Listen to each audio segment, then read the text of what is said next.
So Hamaguchi has been on a roll, right? He has been talking about um, the reveal in general, about gameplay, about all sorts of stuff. And I feel that some of the things he has been telling about the story and the ending, the conclusion, have almost flown under the radar. This is not to say that people are not talking about them, but I feel like the importance we gave to some of his words is not proportional to their actual importance. I feel like we didn't talk about some of the stuff he said enough. This is what came from the idea that I said in the beginning of we are all analyzing the same thing, and I realized, you know what, there are things that are very interesting, which I even myself haven't really thought for a long time about, and now I'm thinking about it and I'm realizing, you know what, he gave us a lot of hints, guys. This is my stance. Um, and so where does that come from in terms of what he said, right? So I'm gonna start with a few quotes from his interviews. Some of this is machine translated, so whatever is in Japanese here is in machine translated. But I think I think it's fairly accurate. So the first thing that Hamaguchi is emphasizing is the trilogy truly concludes with Revelations. This is the title that the journalist or the interviewer has, the editor has put here. The question is, okay, Remake had a clear advantage of being a remake. Rebirth had a clear advantage of being the second game. And so what are the strengths of Liberation? So Liberation here essentially means revelation, because we know that liberation and revelation not that are the same word. So I got to correct myself from last week. It's just that there is no word for revelation apparently. And so the only word that can be used for that is liberation. But I'm not a Japanese speaker, so I can't talk about that. So he's saying the main point is that it will be completed. People often ask if it will really be completed, but it is a work that is meant to be finished. I will do my best to convey this to everyone, but the strength of this work lies in the fact that it will definitely be completed. See, here is a first emphasis. Strawberry, what's up? Thanks for joining. Great to see you in the chat. And I agree with you, by the way. Yeah, I totally agree on that. There are many, for those who have followed along with the first and second installments, this is something to be happy about. Also, there are many original fans who love FF7 but find it difficult to get into the series until all the games are available. And I totally agree with this, especially people who are reluctant because they're like, oh, is this a sequel? Then I don't want to go on this train, blah, blah, blah. If the game comes out and the general consensus is, it looks like a sequel, but hey, just play and you'll figure it out. You'll understand. I think they might be interested. They might be intrigued. I think it serves as a clear message to those people that the series is finally coming to an end. So what Hamaguchi is implying here, I believe, is that they feel at Square that there are people who are kind of reluctant to get into the trilogy, even among those who have played the OG, just because the games are unfinished. And they want to play a finished story and not have to wait for XYZ reason. And I think that's it's totally fair. This truly reflects our determination to bring the story to a close. What state the team is in, blah, blah, blah. So this is the first thing I wanted to talk about. He's clearly saying the advantage of part 3 compared to the other two is that it will wrap up the story. Okay? The title, Revelation, directly expresses the position of the third installment. The title implies that hidden truths are revealed, which is a very fitting title for the conclusion of the story. I want you guys to focus on how many times this sentence will be repeated, or the aspect or the concept of truth will be repeated in his interviews. We had several ideas, but ultimately Nomura decided on revelation. I think it's a word that has been used relatively often in previous entertainment works. He's right. But Nomura probably thought it would be better to use something that is easy to understand. It's a word that expresses position of the third installment, what truth will be revealed, including the ending of the story. Okay? And so Nomura as well himself spoke about it. Those who have, where does it say the comment? Yeah, I'm not sure what the asterisk is about, but anyways. Those who have followed the first installments are likely curious about the deepening mysteries. However, there are still mysteries left unsolved of the original Final Fantasy VII as well.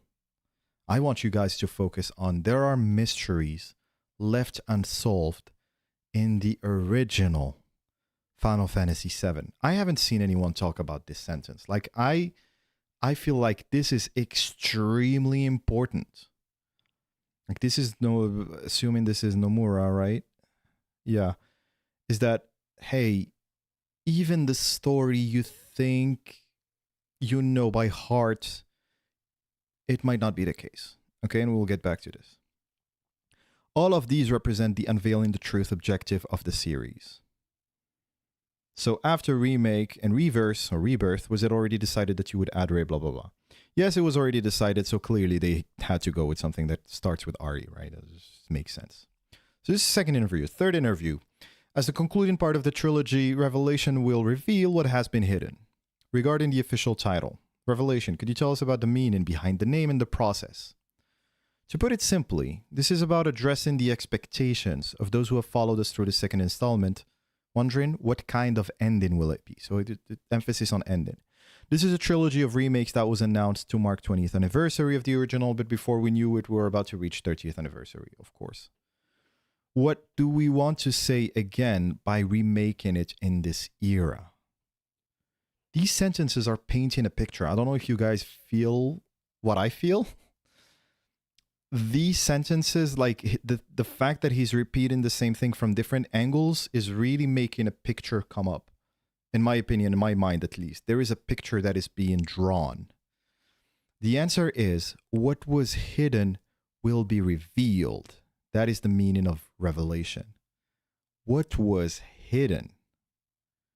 I don't feel like we're giving enough importance to the word that, to the fact that they are officially acknowledging that things have been hidden in the remake trilogy. And from what we saw in the previous interview, from the original as well.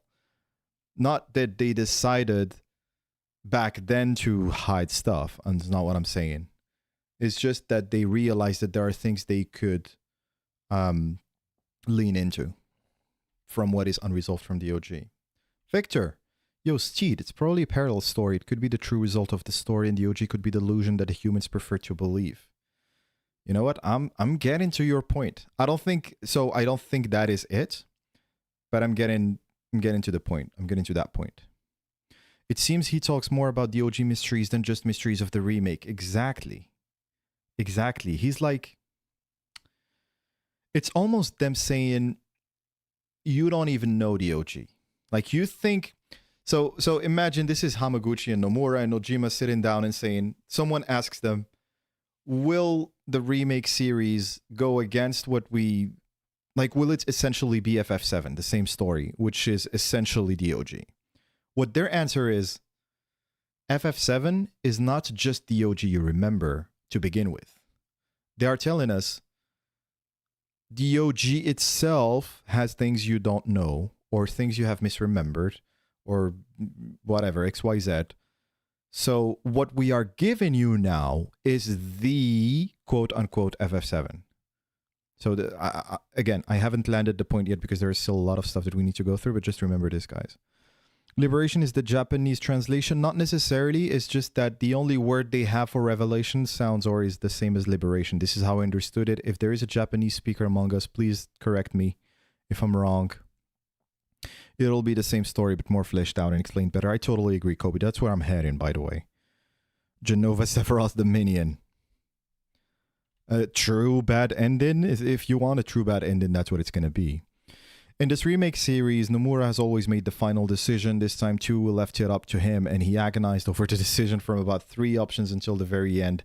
He asked me several times which one is best, but I told him you can decide that. Nomura just said it decisively. This line, I agree, Mario. Like, this thing is, I'm not sure if you're referring to the one I'm highlighting here. It's pretty big. Like, again, I don't think we are giving enough importance to this stuff. I don't understand how it's not the same story. It's a continuation. Aerith goes back and literally split the timeline. So what we are saying, the Elcart, is that these are theories, right? I don't, as far as I know, there hasn't been any official confirmation that this is what has happened even in the game. There are things that people kind of came to conclude or to understand based on what they have been seeing in the game. And I personally believed in that, as I said at the beginning, but as it stands today, I'm of the opinion that that's not really what's happening. My biggest fear is the localization, obscuring what the developers intended. I think this time, I feel like they're going to be careful. just because it's literally supposed to land the final ending. And I think they're going to wrap up with an ending that is very hard to screw up, even with localization. This is my understanding, but then... DOG was seen through delusion. Thank you, Victor. You're setting me up, my friend. You're literally giving me assists here. Cloud was able to see through his. Sephiroth wasn't able to see through his several times. Now he's flipping that.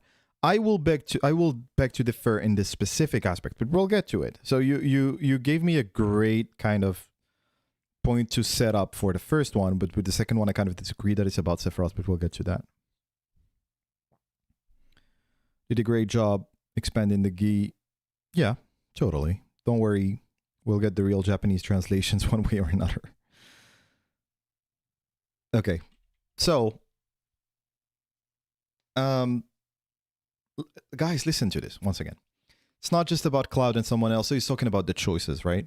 I know this is a question I've asked before, but the story really does conclude with this installment, right? Of course, it will be a conclusion. I am truly confident of this ending, and I feel that I'm glad that we were able to bring it to a proper conclusion.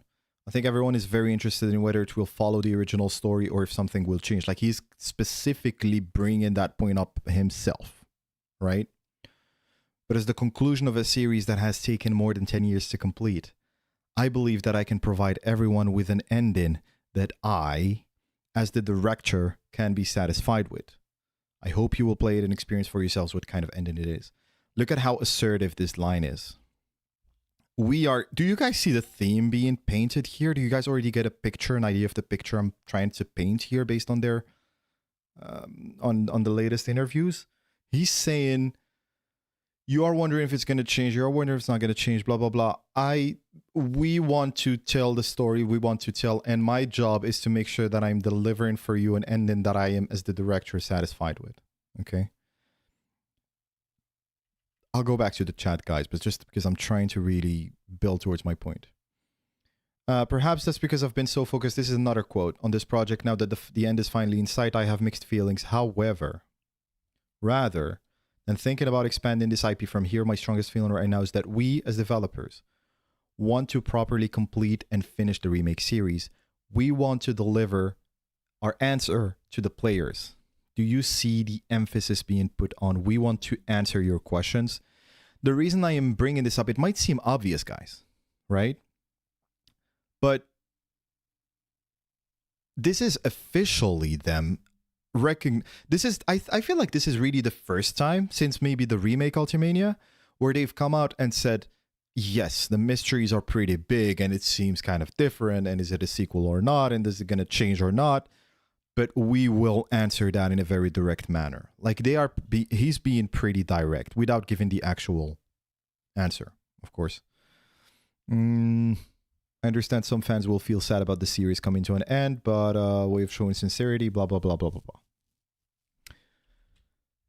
The last one, arguably the biggest one, guys, is the Final Fantasy VII Remake Trilogy a sequel to the original game? The director of Remake of Revelation response. Since the release of Final Fantasy VII Remake, there have been many debates about whether the trilogy is actually a sequel to the original Final Fantasy VII. This is in Spanish, machine translated, by the way. We're not going to ask you if it is, unless you want to tell us, of course. But would like to know if Revelation will put an end to the debate. This is such a smart question, by the way. First of all, regarding your question about whether the remake saga is a sequel to the original Final Fantasy VII or not, obviously I think it's best not to answer, confirm, or deny anything for now, as we will be releasing Revelation, the final chapter, next year. Obviously, this just makes sense. Hey, Blue Jay. What I can say is that the overall concept, the idea behind the FF7 remake saga is to create a new world, a new narrative of FF7 that includes all the elements previously shown in the FF7 spin-offs. I will have to explain what I think he means by new world. If he said is to show a new or a different world and stopped there, I would have understood that people could come to the conclusion that, hey, it's just a different timeline. He just confirmed it. Like people say with the Crisis Core quote. A lot of people with the Crisis Core quote are like, he already said that this is a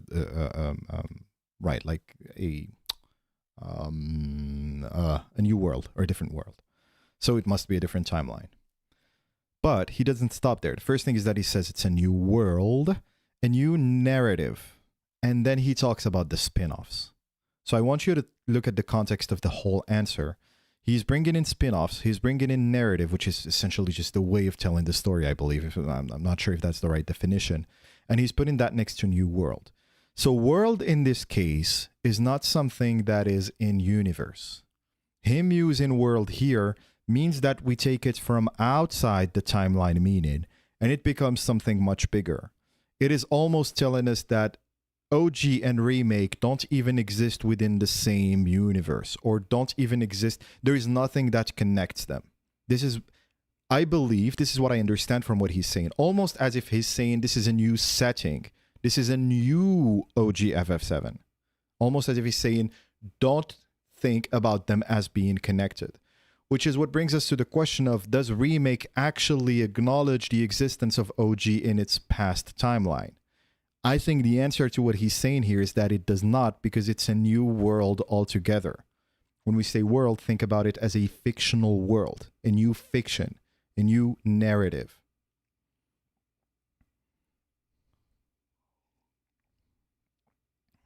I'm not saying they are invalidating the original, by the way.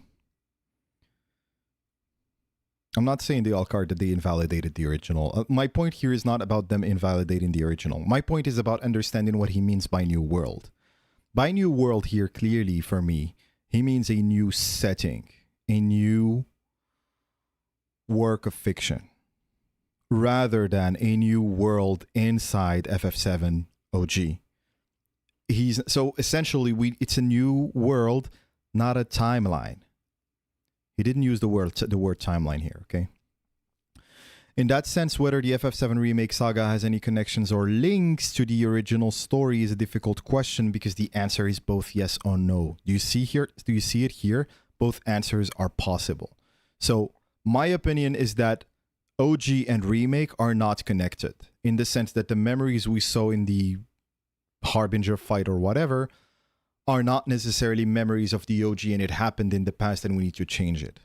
It's just renders that they had ready from Advent Children, which convey potentially the future, okay? But that's a completely different topic and it can go in all directions.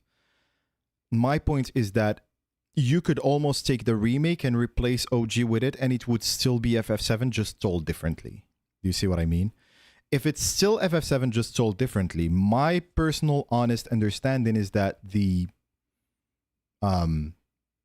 ending, which is probably the most important thing, will have to be kind of more or less the same, right? This is how I understand it, guys, but then I don't know if people take it differently. Personally, as the director, my focus isn't so much on how Revelation connects with other titles in the original, but rather on how we can deliver a satisfying conclusion to the saga. For me, this is him saying, don't worry about whether it connects, because that's not even the right question to ask. Again, I'm really trying to paint a very specific picture here, guys. I haven't said it out loud, and it's probably going to come in the next few slides, images, but I'm trying to paint a very clear picture of what he's saying, what he's trying to paint to us in terms of a picture too. Especially considering the next year marks 30th anniversary. So all I can say for now is that hope the fans are eager to discover the big reveal at the end of the story. Big reveal at the end of the story, and the answers we're going to give them, okay? I am scared of the big reveal because I have a couple of ideas which scare me. Not because it would be a sequel, or just because I am not ready for those ideas. But then anyways, that's a different topic. So I want to focus on him saying there is something hidden that will be revealed. For me, I want to break all of this down, semantically even. From the previous interviews, Adam's Keeper, I retweeted you something about summons. Would you be able to check them out, find them in the world? Instead of VR. Oh, that would be fun. Sorry, I haven't checked that out. I haven't checked X, but it would be fun. Yeah, I mean, thanks for sharing that with me. Big revelation at the end of the story. Big reveal is going to be epic. I totally agree. Both is good. Essentially, an answer is such a banger answer. He's the GOAT of communication, guys. His communication is incredibly spot on. From everything I've been seeing, guys, the first thing that became very apparent to me is that this is them acknowledging in a very direct manner saying, we've been hiding something from you. They are saying it like this. They are outright saying, we have been hiding a very important story element from you that is relevant to the mysteries. Do you guys agree with this or not? I feel like people have been hovering around this idea and we've just been saying maybe, because there are a lot of people who, for example, I'm going to use this using both angles. There are people who have been using the visions that you get from Harbinger and the very explicit idea that, hey, we have defied fate, now there is a new fate, as examples to say, listen, the game is telling you this, so we have to believe the game. There are a lot of people who have been saying this. On the opposite side of it, there are people who have been saying, listen, they have been saying it's a remake. This is how the fate of characters goes in remakes. So there is like Occam's razor. It's simple. What he's saying is, we have been hiding something from you. So we can't say that just because the game told us fate can be defied or cannot be defied, by the way, because there was some kind of commentary on that. We can't trust how genuine the game is about that until we finish the story.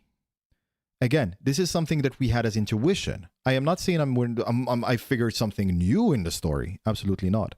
What I'm saying is, this is the first time I see it spelled in this way, like literally in our faces. And you guys have seen how many interviews I've quoted, like so many of them. And he's coming out and saying, there is something we're hiding from you. You're not going to be able to figure it out. We felt that way, but to have them tell that to us, for me, is a pretty big thing.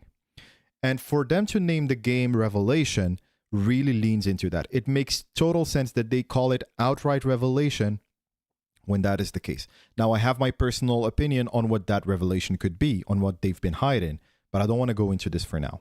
To me, I agree with what you're saying, but to me, the saga that he's referring to is just a trilogy with just a replacement of the OG with attachments to the spin-off and the compilation. I totally agree. Like, that's my understanding too. Like, I'm not saying that I figured something out and I changed my opinion. Not at all. I am just saying the way in which the story is told and the way in which he has been repeating these words pushes me to think that there is some commentary that they are trying to paint, which I have not seen portrayed in this way before, so I will try to portray it, okay? So the first thing is, what was hidden that will be revealed? What was it that was hidden and that will be revealed? What truth are the games hiding? I feel like, again, this is one of the spontaneous or unconscious questions we ask that we try to answer by looking at theories and mysteries. But if you sit down and you ask this question you flesh it out like this, doesn't it feel like you almost start thinking about things differently?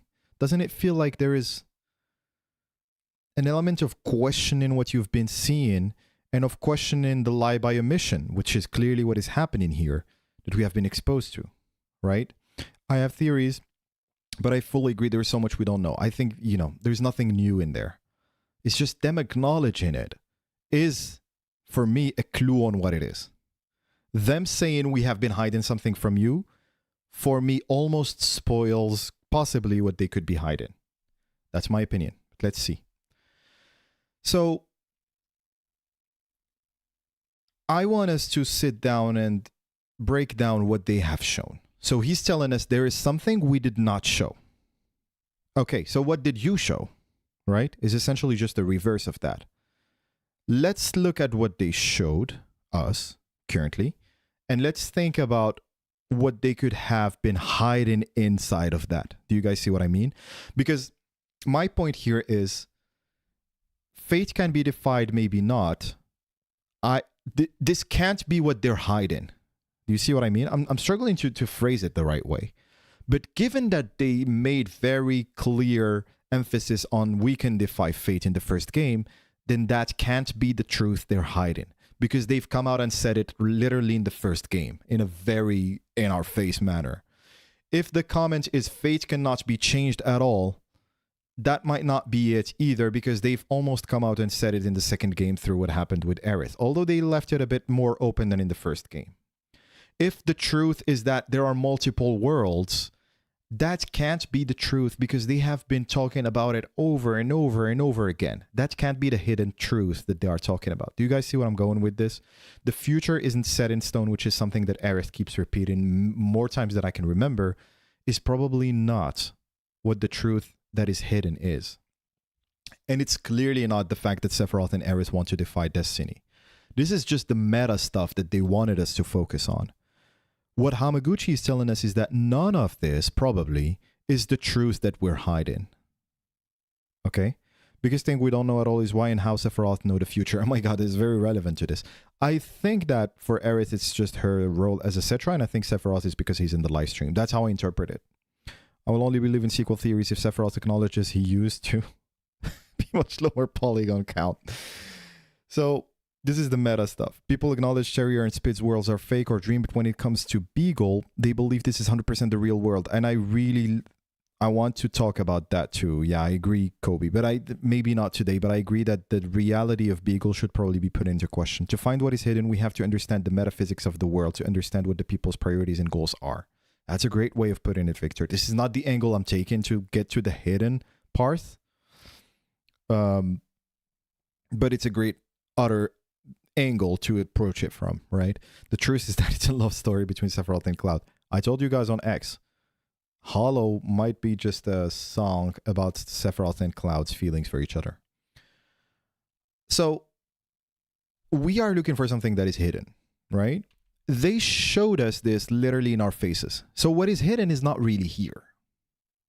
So the truth that will be revealed is not that fate can be defined or maybe not, blah, blah, blah, blah, blah. The truth that's going to be revealed is not multiple worlds exist. It's not the future isn't set in stone. It's not that Sephiroth and Aerith want to defy destiny, blah, blah, blah. Okay? Hidden between worlds. Exactly. What are the truths or what are the facts that they have shown us when it comes to... So the first stuff was the meta stuff, right? Now let's look at the in-story stuff, like the core FF7 story about the planet. They showed us that the planet is in danger and supposedly angry. Like there is a line by Aerith saying the live stream is angry, which makes sense because we know from the OG that the planet is angry because of how humans use Mako, right? Yeah, I like how you're thinking. I want to hear where you're going with it. Yeah. Listen, I'm not saying that this is probably gonna be less concrete than you guys think when I land the last point. But I feel like someone might be able to take this idea and run with it and tell me something that I'm just missing in terms of the next step, okay? Let me get there first. Planet is in danger and angry is probably what the biggest thing that they are trying to put the emphasis on in terms of the main story. Even if this is stuff we know from the OG, remember, we spoke about meta, now we speak about actual in-story stuff, right? Aerith, Sephiroth's way isn't right. This is something they have spoken about very clearly. Like, Aerith says it a couple of times. And Sephiroth wants to enact the reunion, wants to summon Meteor. Like, this is very clear. This is when we talk about the planet's crisis, okay? Now, when we talk about the arcs of the characters, what are the things that they have shown us or that they have brought forward to us? Sephiroth is dead. Well, maybe not. Right? This is something they have been putting the emphasis on. As it stands, actually, for a new player, if you have just been introduced to Final Fantasy VII through the remake, like my wife, the video that I posted, the interview I did with her, getting her opinion as a new player, they don't know whether Sephiroth is dead or alive. In fact, they believe he's alive for XYZ reason, because that's what the game kind of teases. So this is something they're putting forward. So the truth can't be that. Again, right? Zack didn't exist. Well, he actually did, but maybe he's dead, right? Zack didn't exist in Remake. Well, he actually existed. We saw his last stand. He survived. Well, you know what? He died in Nibelheim. This is what the game has presented so far. Tifa and Cloud's memories of Nibelheim don't match in the Nibelheim, talking about the Nibelheim incident. These are the big plot points, guys, right? Don't tell me why is Wu-Tai, Glenn not here. I'm just talking about the big stuff that might be relevant to the truth hidden, okay?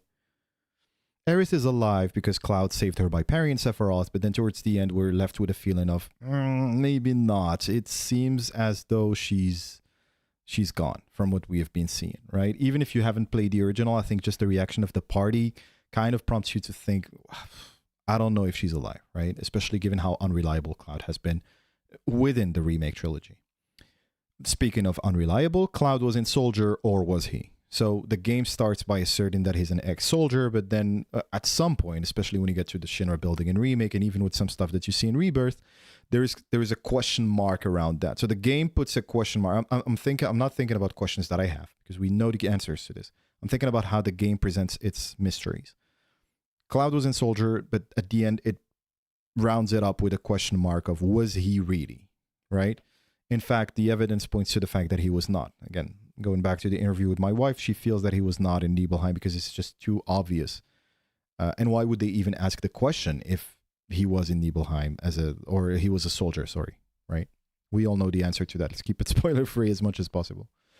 So with all of this, can you, I want to ask, first of all, chat, I want to ask you guys, what is it that you guys think could be a truth hidden that they haven't been willing to reveal to us yet, which isn't any of these things?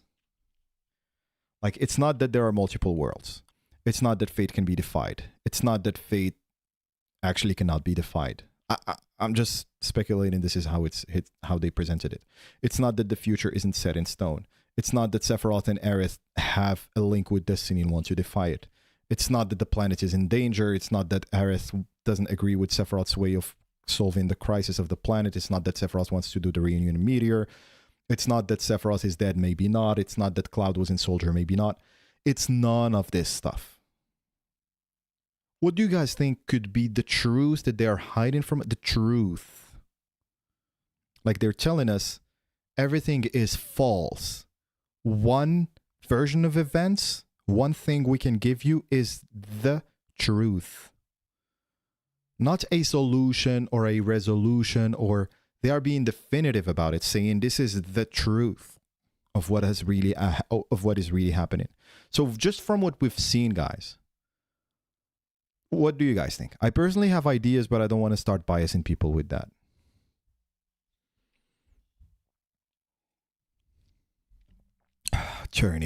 Attorney starting strong. A mystery I felt was never resolved in the OGs, how Trooper Cloud beat Sephiroth. Wow. Guys, look at where this is going. We're getting some gems here. The temple became the black materia. Aerith found it, put it in Cloud's pocket. Aerith didn't actually summon Holy. Victor, can you elaborate? So I know the first part because I've seen your video. I know that you're of the opinion. I personally disagree, obviously. We've spoken about it, but I know what you think about that.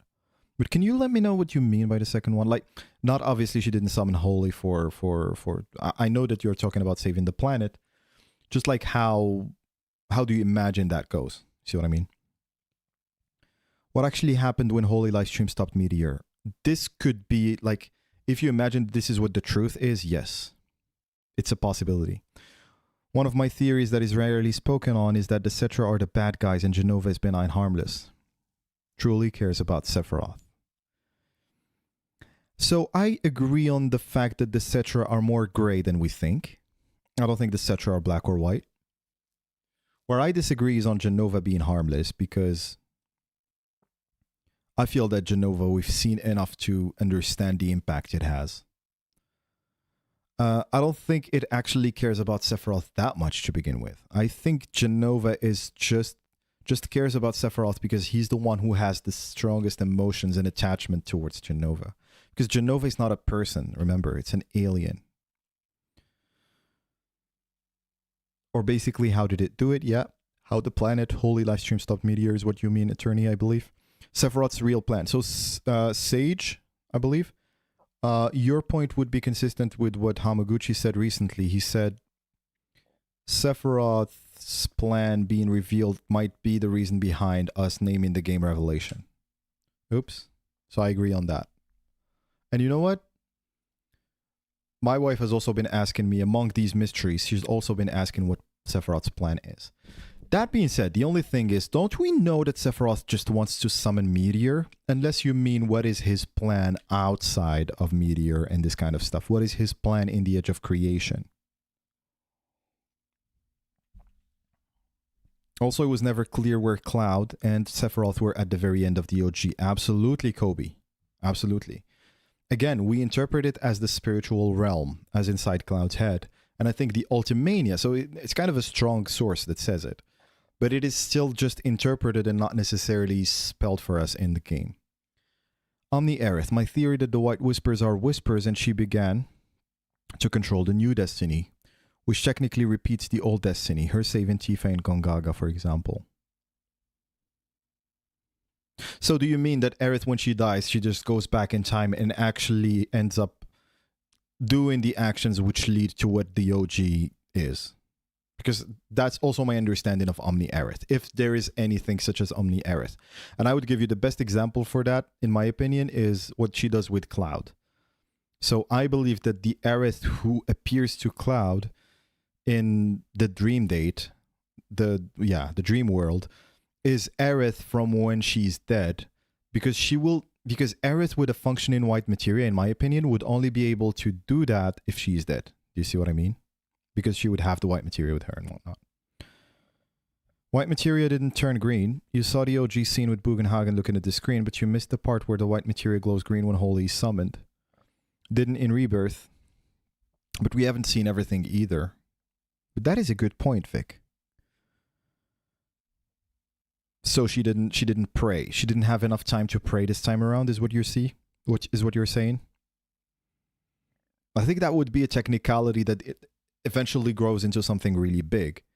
But I don't think I think the logic is sound, actually. I don't think there's anything wrong with the assumption.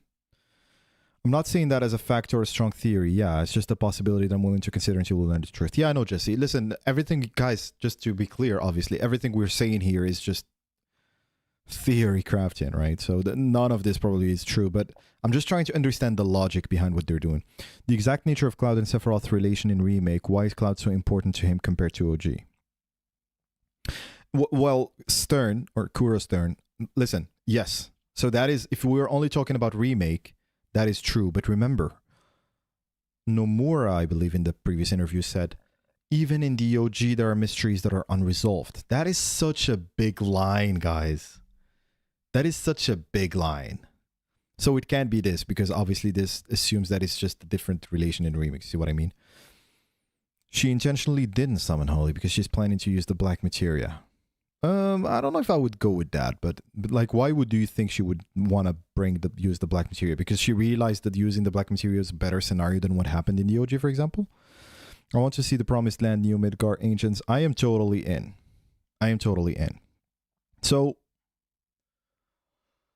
let me push it forward, guys. Let me go a step further, because I know that by now, like, you say, okay, what are you gonna tell us is the truth? The truth is that I don't have the truth. I'm just speculating. So, based on everything we've seen so far, I believe it is a safe assumption or a safe ask from Revelation, FF7 Revelation, to ask from it or to expect from it that it should answer literally every single one of these questions. Do you guys agree or not? I think this is self-explanatory. From everything he's been saying, which is emphasized, in my opinion, by this quote more than anything else, we also want to deliver our answer to the players. I think this totally makes sense. So this means that, in my opinion, I am expecting Revelation to literally answer every single question. And my attitude has changed regarding this, because it's something that I wasn't really considering before seeing these quotes. I was like, they might leave some stuff unanswered. I don't think it's going to be the big plot stuff, but I think they might leave some things open, in the sense that if you go back and play with the knowledge you have after the end, then you might be able to understand, but they might not say it directly. I am now, after seeing this, much more of the opinion that the ending will be like in our faces, this is what happened. Okay? So this means, this means that Revelation literally has to answer every single one of these questions. So let me go over these questions for you guys. Is there a question that you guys have which isn't here? Please let me know, because I want to wrap my head around what are the things where the truth can be hidden. Do you see, guys, why I'm doing this? It's because I'm wondering, is the truth hidden in any of these questions? This is obsessive. What we're doing here is pretty obsessive, by the way.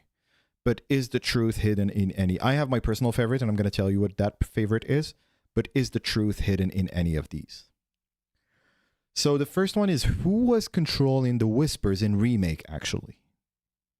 So it says the planet. But what is the planet? What do you mean the planet is controlling the whispers? Like, explain to me, given that you guys are giving us all the answers, explain to me how that came to be. Who decided, or how were the whispers created from the planet? Did they sense a danger? Were the spirits of the Citra observing things happening on the outside and decided to start communicating with the planet using the whispers because they wanted to save the planet? Were they controlled by Jenova and Sephiroth and secretly hijacked by them, and we only see it at the end of Remake with the Harbinger and everything? The planet is your answer. Yeah, the planet is its own character, but what are the implications of that? Like, when does the planet sit down and say, I need to save? Why does the planet, what does it look like for the planet to be saved? Because the live stream can literally pack up and leave. We see that in Dirge of Cerberus, right? So what does it mean for the planet to save itself? The live stream can go to another planet and survive. So how can the planet try to protect itself if it's not really in danger because it can go somewhere else and survive?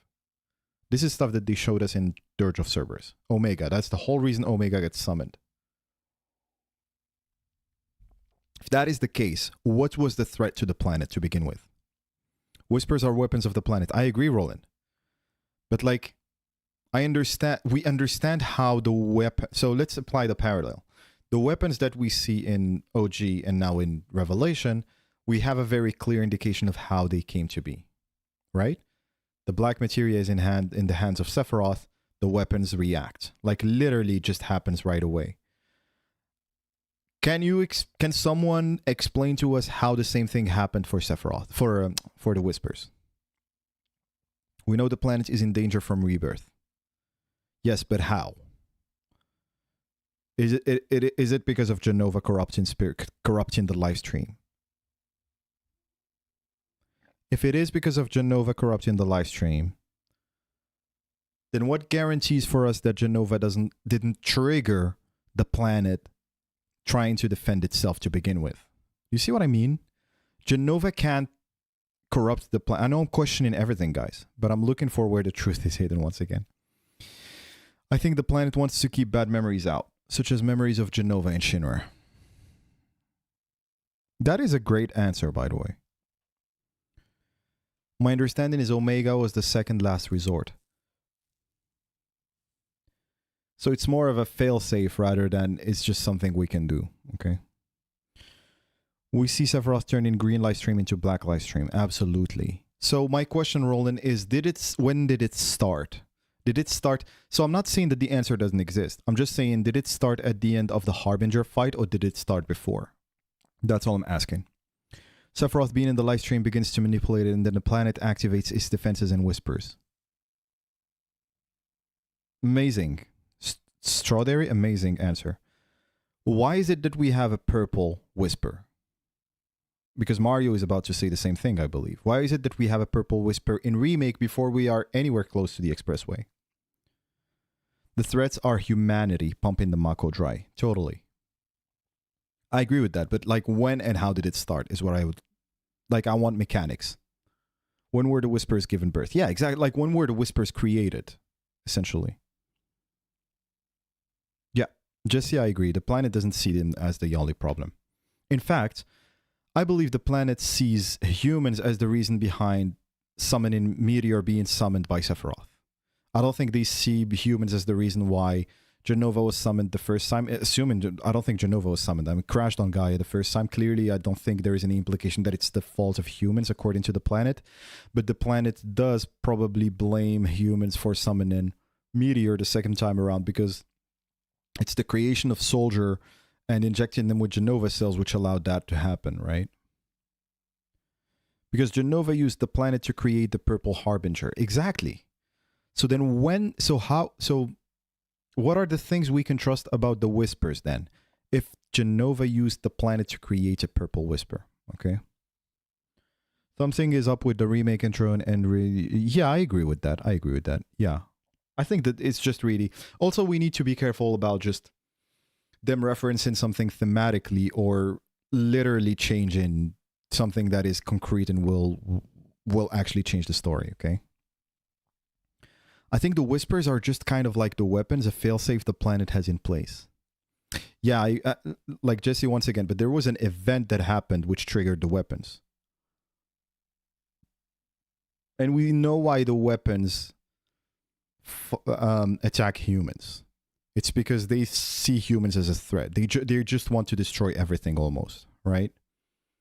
The question is, when was the same thing triggered for the whispers? Planet needs fate destiny as a roadmap for its own memories. The planet needs to save memories from Sephiroth. How and why or how and when is hard to explain. The planet wants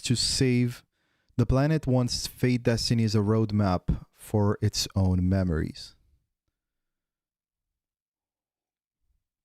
So Roland, let me actually ask you something. Don't you think that the planet trying to enforce a destiny makes it more vulnerable than if it leaves it open? Because if a destiny is enforced and someone is able to change that destiny and there is one destiny, then whoever controls that destiny becomes the person who calls the shots. And I believe that's what Sephiroth wants to do.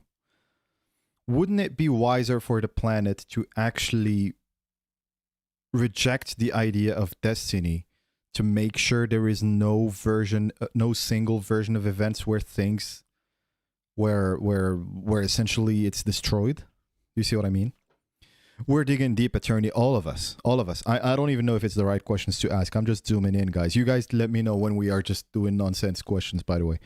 It's like a final test from the planet when it's about to trigger a live stream against Meteor after Holy fails. I am definitely a fan of that idea. I believe that if remake is taking place within a specific point in time, I think that Meteor Fall fits perfectly. When people die with memories of Genova, she's able to enter into the live stream. She can't do it naturally from dying since she's an alien. I believe what she can't do as an alien is essentially return to the planet.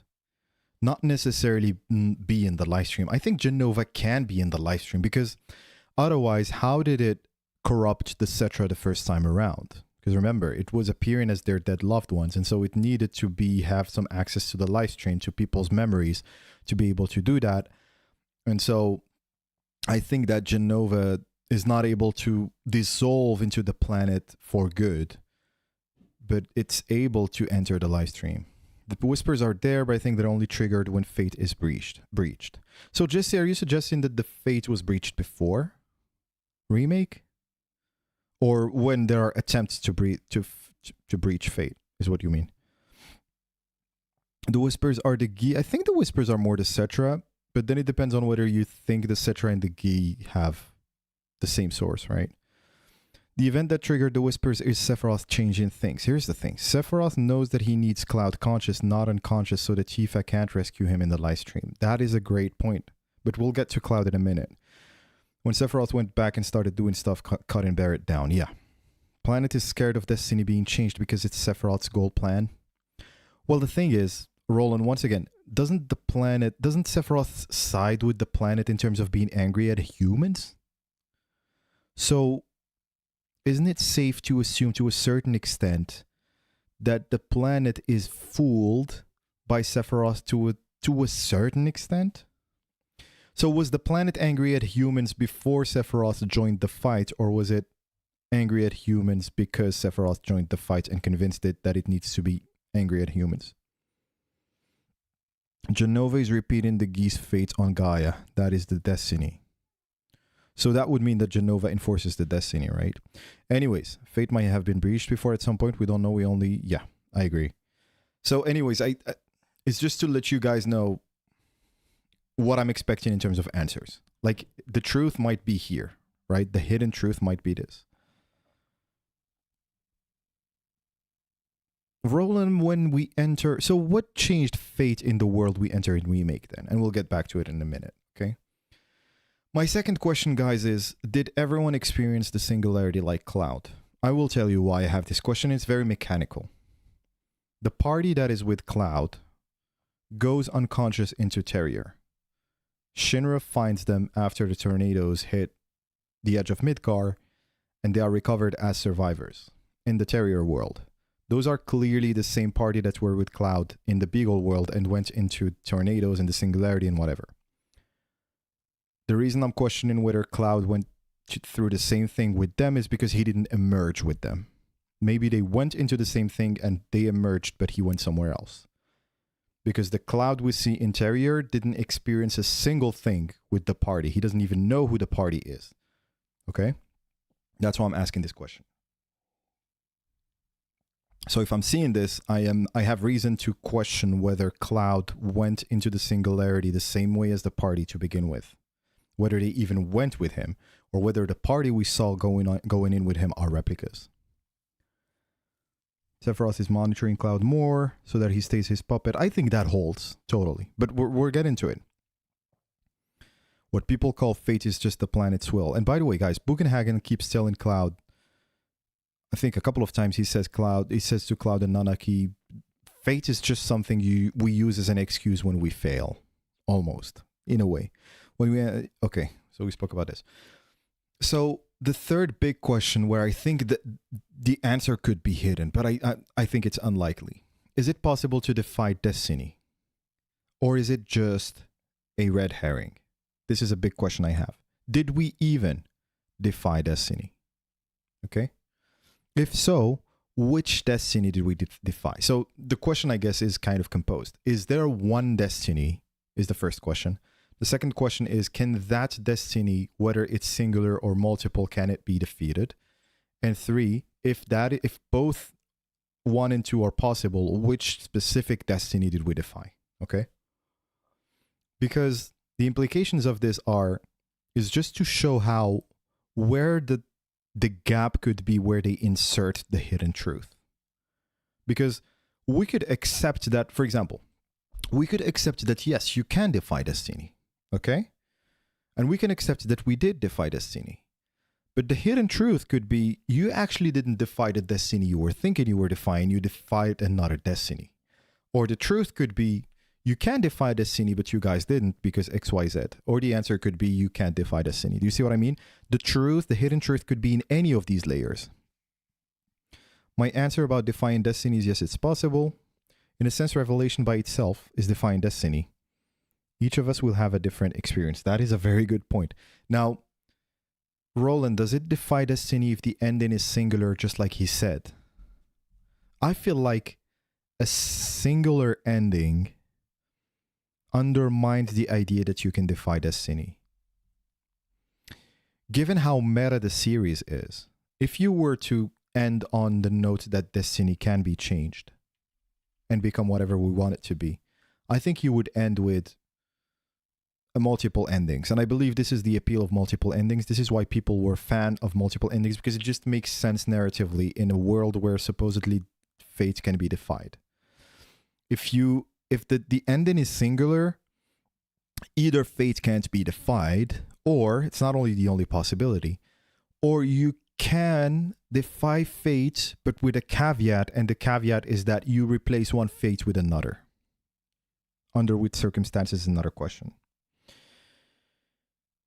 Another big question I have, guys, is the road of the end being different to me is define a single road. But for me, fate and destiny is the end goal, Roland. But I agree. I mean, I can see how you see it that way. In a way, our destinies are defied because we don't see it the same way now. But for me, if you say defy destiny, it means that you're talking about the destination. But I might be biased because of that. Another big question, where the truth could be hidden, guys. Is Zack himself or a fragment of Cloud's persona? I think it's a very straightforward one. What is the nature of the world where Aerith is alive? I want to keep this and go back to it after the end of Revelation. I'm super curious now just to know whether they really answered all of this and where the truth was hidden. Is the truth hidden in the nature of the worlds where Aerith is alive? As in, if you understand the nature of that world, you understand where the truth is. Because the way Hamaguchi is framing it It's almost as if there is like, almost as if he's telling us there is one thing you guys need to know and you will figure it out. It's almost like we're missing one piece of knowledge. He's not saying it that way, but I'm assuming that from what he's saying, that it's almost as though we are missing just one thing. Okay. What are the worlds to begin with? This could be it. If all the worlds, because if they tell us what worlds are real and which ones aren't, isn't it already telling us the truth almost to a point? You see what I mean? And the biggest question, guys, when we're talking about the meta stuff, does Remake acknowledge OG in universe? If so, how? For me, this is if the truth is hidden anywhere, for me, it can be here. And I don't know what you guys think. What do you guys think? Does Remake will Remake acknowledge OG in universe when it ends or not? When I say acknowledge OG in universe, it means, there you go, Roland, is almost as though like it's a word like Terrier. Yeah. Not necessarily just a world, by the way, but it could also be the past. A past version of events. It could be the future. Obviously, that's very unlikely, but it could be the past, right? I also don't think it will, guys. And you know why I don't think it will? Because of this. I think that the remake will not acknowledge the OG because it's a new world. World not in the sense of timeline. I think it will not acknowledge it. It's because it's set in a completely different spot. For remake, the OG nothing like the OG exists. Kobe, I agree. I think none of the worlds are real. Not in the sense that none of them in absolute are real. I think the ones we've been shown are not real. Yeah. Seth will use Zach as the perfect role model to always have Cloud unsure of himself and not feel enough, so Sephiroth has psychological grip on him. Zach will release this and sacrifice himself again. I think Sephiroth will definitely mess with Cloud when it comes to Zach in the Nibelheim flashback in the Whirlwind Maze. It already acknowledged the OG with the overlap of OG's original death. But here's the question, Vic. Is showing footage from another work necessarily acknowledging that it exists within the same continuity? Do you see what I mean?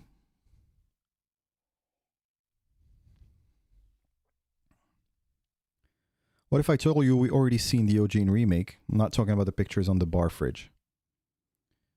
What are you talking about, Roland? Are you talking about the visions, the Harbinger visions? The one thing that springs to mind is Cloud saying his lines from the OG during Aerith's death. Ooh. Attorney. Attorney spilling some stuff here. I feel like the semantics are important. Continuity and world, yeah. We use this stuff in timeline. We use this stuff interchangeably, but it's not really.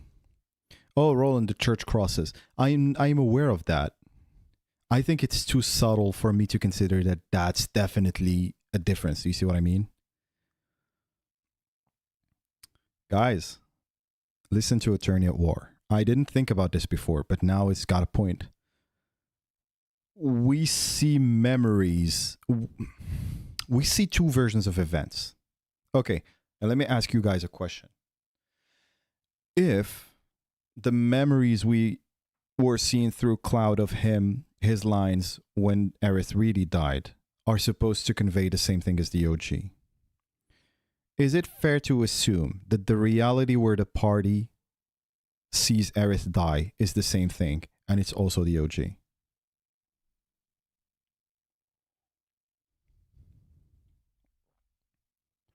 Mario, I agree, by the way. Vic, do you say yes to the world where Aerith really dies is the world of the OG? You know what? Before this stream, I was like, it's probably not going to acknowledge it. The party sees the OG. No, hold on. Does the party see the OG, or is the remake party literally inside the OG and there's no difference for them? We know they had Cody record the OG voice lines, absolutely. Just the existence of this, guys, is a smoking gun if I've seen one.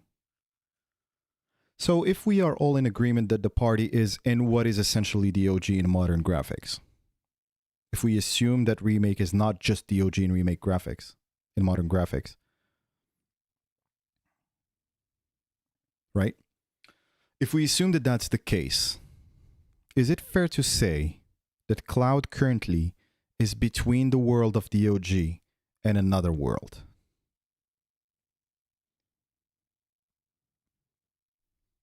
Because if the party is in a world where the party that sees Aerith dead is in the OG, then is it safe to say that Cloud currently is both in the world that is just the OG remade in modern graphics versus a world where it's actually different?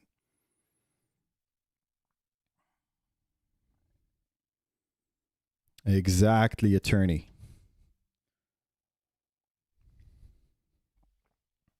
So, Vic, I am totally with that. So, does this mean that all the way up until the reunion of worlds happened, we were not seeing Cloud was in a different world from the OG? Because there are two worlds that have merged. At least two worlds have merged. And chances are it's more because we see Zack elsewhere, right? And Aerith and whatever. They are all fighting Sephiroth in the same space. But there are at least two worlds that have merged. One where she dies and one where she doesn't. As it looks like now, only Cloud sees the one where she did. Where he saved her. The world where she dies is supposedly the same as the OG, just in modern graphics. So, which out of these two worlds were the party in before they reached the capital, Cloud included? So, for example, which world... So there are two worlds merged, right? Just look at it like this. There are two worlds merged. They merge in the Forgotten Capital. So if we trace back to the Temple of the Ancients, which world were we in? Were we in the equivalent of the OG, or were we in the world where Cloud is now, and that is the other half?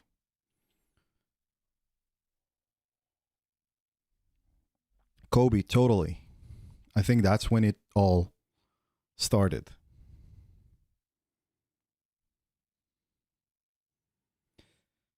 Neither, they were taken to a third world that Sephiroth created. I actually found exactly how Seph created the singularities. I'm very interested now, Vic. I wanna listen to what you, because it feels to me like you really thought about this a lot. So I don't know what's the consensus, guys. Maybe we don't have a consensus, and that's fine. Right? Maybe the consensus is that we don't know, or we can't know. Is that the consensus? I don't know. Anyways, let me just fix the chat here. My opinion, if you guys want my opinion is that they were separated in the end of Remake. Vic has a great point. Just because they were separated at the end of Remake doesn't mean that the same world that Cloud went in is the same one that we are seeing now. It's possible that there is one in between. I totally agree. I think that the world in Rebirth is a replica of the OG that mirrors it and goes close to it as much as possible until Sephiroth decides it's time to merge them. I don't know if the split happened at the end of Remake or before Remake began. I believe there is a chance to... There are reasons to believe that the world started before, or the rift started before it began, but obviously that remains to be seen. So I want to show you guys what I read. Oh my god, don't spoil my video. Don't spoil my logic. I want to show you guys what I mean by all of this. The party sees Barrett get stabbed before the bubble, and that didn't happen in the OG. Thank you, Mario. Thank you. We're going somewhere, guys. Sephiroth created the singularities in the live stream where the weapons take Tifa. I'm working on my video, but they are recorded. Oh, amazing. Oh, they are recorded in the live stream. I thought the videos were recorded and projected onto Forgotten Capital in Midgar. Wow. I love this idea. So hold on, guys. So currently, what do we have? We have this, okay? What do we have? I feel like with you guys, we're getting somewhere. So modern OG. True remake. Okay. So this is where Cloud is currently. This is where there is a rift. Okay. And this is fake world. Cloud saved Aerith. Okay. So where is Cloud currently? He's in both. Okay.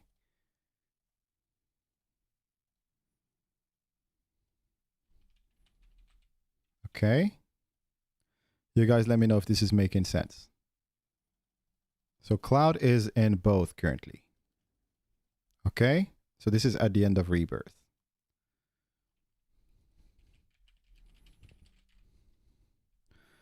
This is awesome. You saying that DOG and remake are the worlds.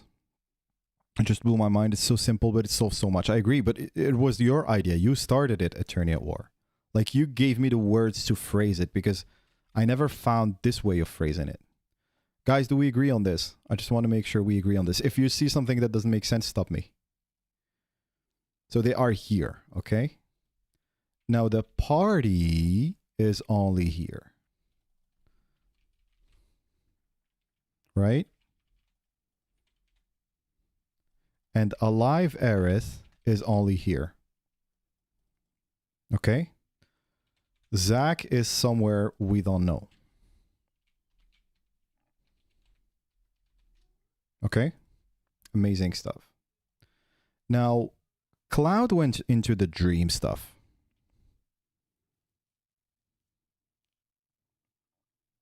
So there is a whole world that happens here. So world seen in Rebirth.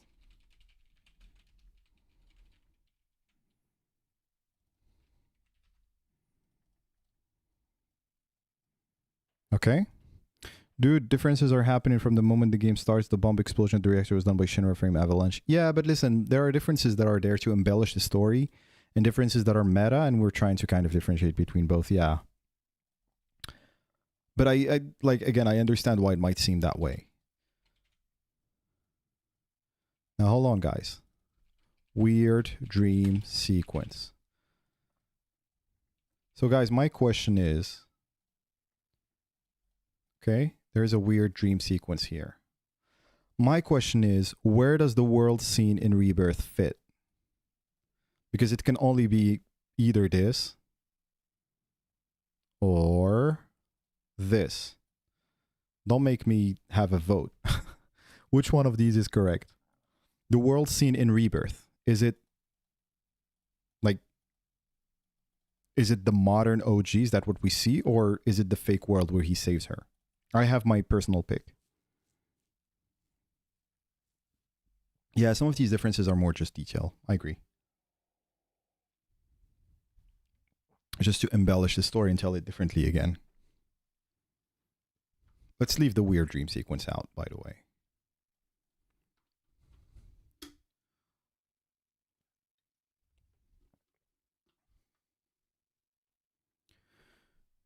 Blah, blah, blah, blah, blah. I agree with Kobe. I also think it's the fake world. Why? Because Barrett is stabbed. But is there anything big that we see in Rebirth that makes us think, okay, it is different? It was a newly spawned world.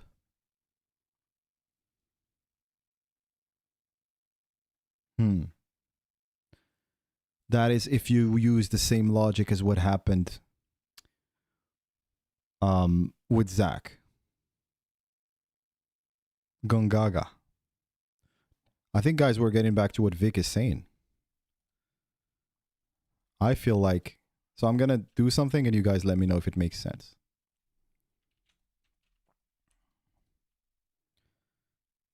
Okay. Party is here. Cloud is between both.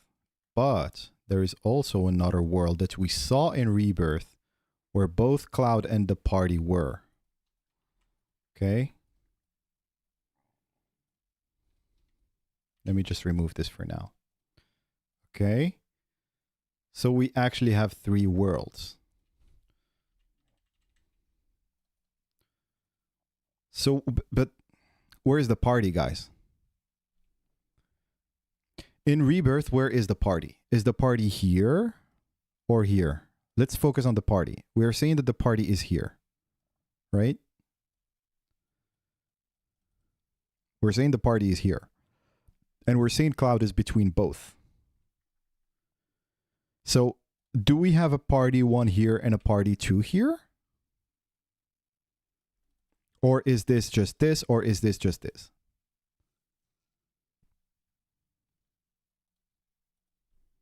My personal hypothesis is that this is the same world. Is that this... Well, I'm going to have to create it then.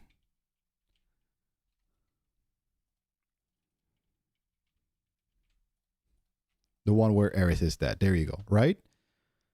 So it's either Cloud was in a world and went into another one, or we only have one. Does this make sense, guys?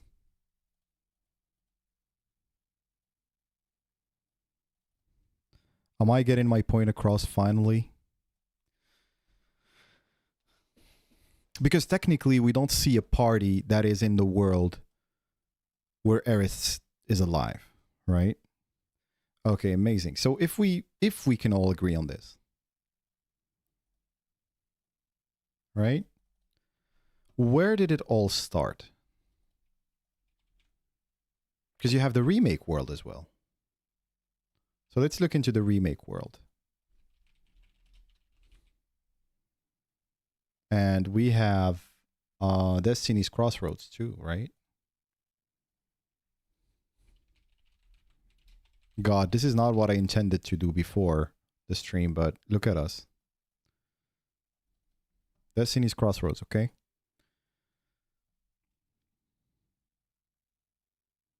Cloud's vision is split and we are playing with that split vision. I totally agree. Now, first of all, does this look like something that they can explain very easily towards... Like, if you were to explain this easily, how would you present it? I'm begging the question. I know. I'm sorry. I'm begging the question. Right now, it's hard to know if the world is the OG with hard canon OG people in events, or if it's Rebirth altered events will be answered in 3. I totally agree. I agree, Vic. But we can't wait, right? We have to...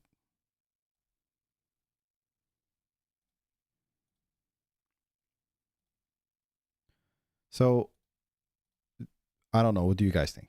What happened here? What happened here, guys? Because here is how I understand it, by the way. Because we forgot this guy here. We forgot that Zack is in a terrier world. Right? And we also forgot that this goes into 3 worlds too.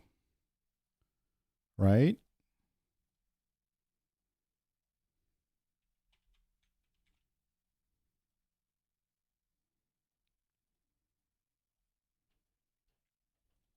God, I love this.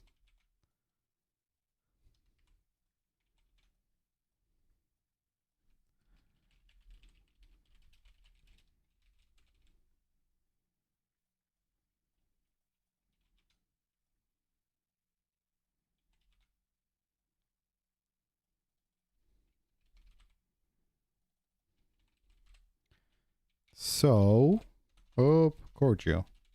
So I have a question, guys. Was the world one before all of this, or was it already just a fragment? The dogs. We gotta have the stamps here. Each world is its own. Every world is doomed to fate except one. That is why there is a singular ending. Roland, I totally agree. I mean, I'm not talking about the fate of the worlds or like the whole idea behind them. I'm just talking mechanics. Where did this fracture start? Did it start here or did it start before? Because remember, we enter Destiny's Crossroads here, right? We also enter Destiny's Crossroads here, guys. If we already saw Destiny's Crossroads here, number 2, what is the guarantee that this is Destiny's Crossroads number 1?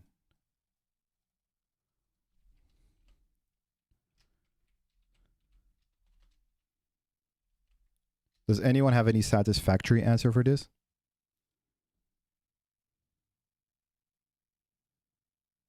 I can tell you guys what I think is happening.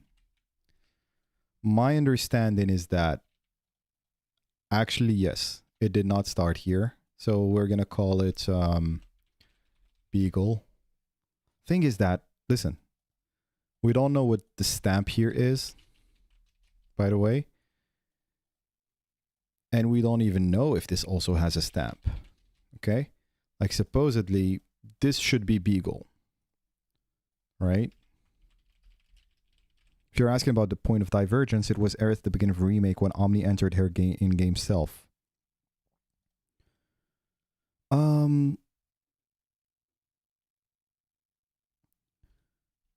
But so listen, we see worlds branching when fate is breached. Right? Is Aerith entering herself the moment where fate is breached, or was it before? So my theory, guys, this is like really just my crazy theory that I've been talking about for probably a year or so, is that this how do I do it like the right way? Because it's very hard. I think this is like this. I don't think that the OG world branched out from this. I think that Cloud came from this world and just joined the OG. I think the DOG has been existing all along, and that at some point, Cloud crossed from it into the Beagle world.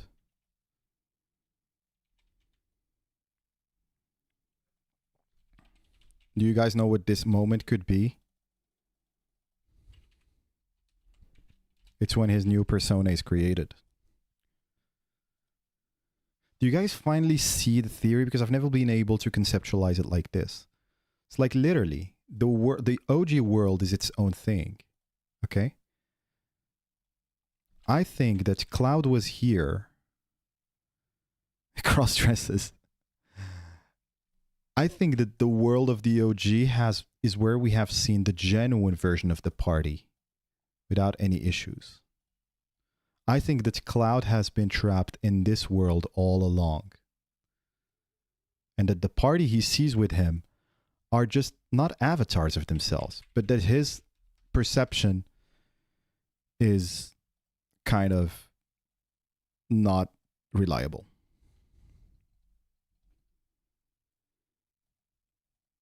I think the hidden truth is that destiny was breached here. Now, it's possible that it happened even before. Exactly. This is why when Nomura says Crisis Core Reunion is relevant to both the OG and Remake, this is what he means. It's because literally, Crisis Core is the point of deviation, guys. Okay? Oh my god, this is messy to an incredible way. Like, to an incredible extent. You guys have no idea how messy this is. But it's fine. That's what we're here for, isn't it? So here, Crisis Core Reunion is where it really happened. The ending of Crisis Core Reunion. Which is still the real world, by the way. It's just that Cloud, in the ending of Crisis Core Reunion, crosses from here to here. It's getting a little nutty. It's getting pretty wild. Fate is just the amalgamated will of a bunch of whispers through the harbinger of fate. None of the remake scenes concretely changed anything until Wedge and Genova. Totally. Totally. I totally agree. So I think Cloud crosses when he meets Tifa.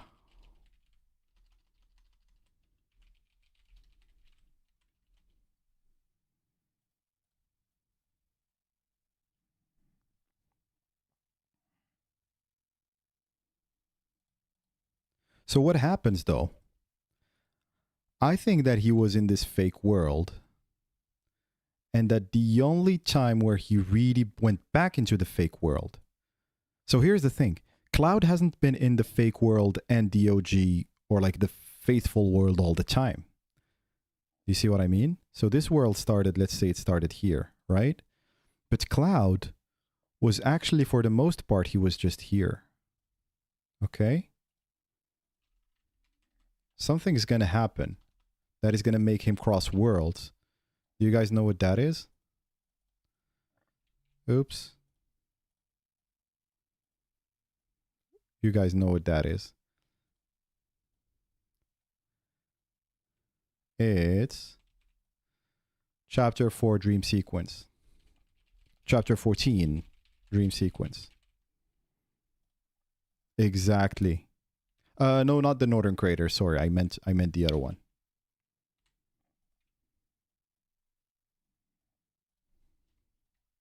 You know what? Actually, this should stay here. Yeah, okay. I got what I was trying to do now. Because I had it in my mind, but I was not able to do it. Cloud crosses back. Worlds are merged. He doesn't cross, actually. Are merged. Attorney, remake Cloud and OG Cloud have already merged. That's why Cloud saved Aerith. It's because that's why he has the black materia, and that's why another version of him does not have the black materia. It's because there are two Clouds. Clouds are merged. God, I gotta make this in a better way. I'm gonna just remove Aerith because she's not relevant here. Sorry, Aerith. Oops. Do you guys see what I mean by... I think this is the truth that is hidden. It's this. Essentially. I spoiled my... This is not what I was leading with the presentation, by the way. I'm still leading to something else. I feel like this is what's happening. So let me voice it again. Cloud loses his mind. Because of Mako poisoning, because of Zack's death, blah, blah, blah. He meets Tifa. His perception goes into a new fake world, which is the remake world, which is Beagle. You know what supports this? Is one, Crisis Core is relevant to both OG and remake, as you can see here. And two, Crisis Core has no stamps. Stamp doesn't exist. Either doesn't exist or is one different breed. I think Stamp doesn't exist. Because in the Crisis Core reunion, despite bringing all the assets in the posters to Midgar, they could have brought one poster of Stamp. They still decided not to. So Cloud crosses here to the remake world. They go into Destiny's Crossroads. And from there, a new world emerges. Sorry, need to bring this back here. Okay? Which is the Zack world. I think Cloud just goes back to the world he was in. I think Cloud here, after the Destiny's Crossroads, just goes back into the world he was in. But the party, there is a version of them who goes here, right?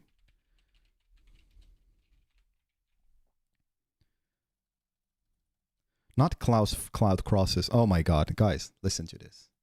It's not Cloud crosses. Cloud is fragmented. Cloud gets fragmented here. Part of him goes into remake. Oh my God. You know where the other part goes? The other part goes into Terrier. Okay? And you know what's the fate of this part? Okay, now I'm just making nonsense. Hold on. Let me just bring a bit more space to this, guys. I'm sorry, this is terrible. Oh my god, can you just like... Yeah, thank you. Okay. Now it's gonna make a little bit more sense.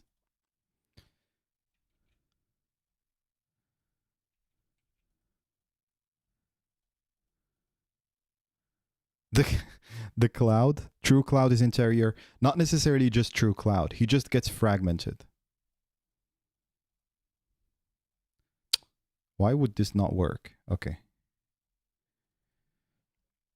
I think problem I have with following theory is hard to see with concrete signals of cloud crossing or fragmenting. At beginning of remake, whispers give us a concrete signal. But here's the thing, Vic. The signal happened here. We just didn't see it yet. The fragmentation started here. How would they ever explain this is a great question.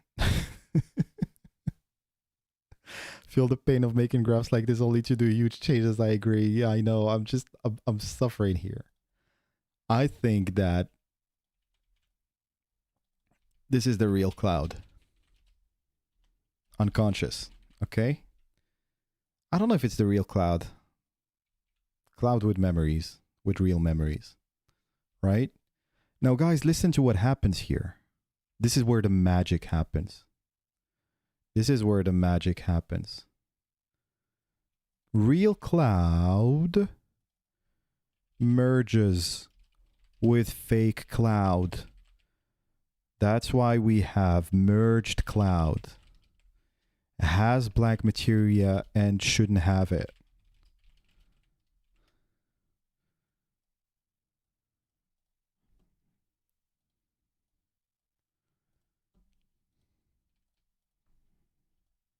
Cloud with two shoulder pads. That's a great way to call him.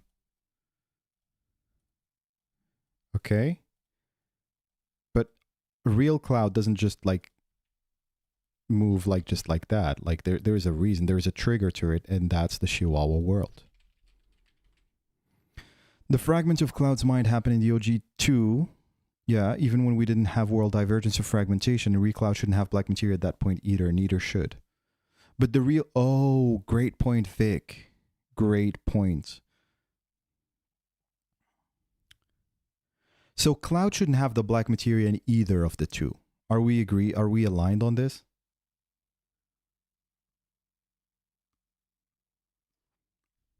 So is there a third world, guys?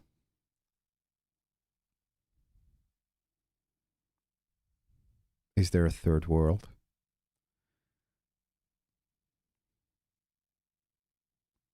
Is there a third world? Because that's the only explanation, no? Is that there's another world.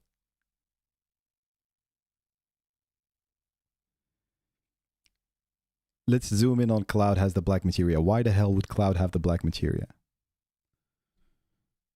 He has it now, Mario, but he shouldn't have it because in the OG he didn't have it. And now he didn't have, and now he gave it to Back to the Future Doctor. And now he gave it to Sephiroth, so he shouldn't.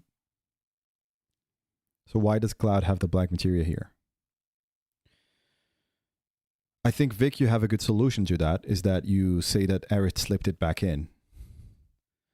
But I don't know if I feel like it's that simple. So Mario, he retrieves it from the temple, but we see him giving it to Sephiroth. Yeah, in Rebirth, he flies away with it. Yeah, I got you, Vic.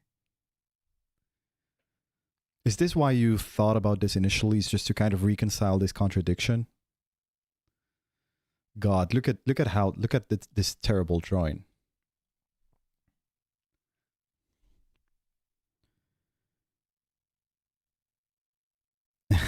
Maybe you'll change your opinion when I have a longer.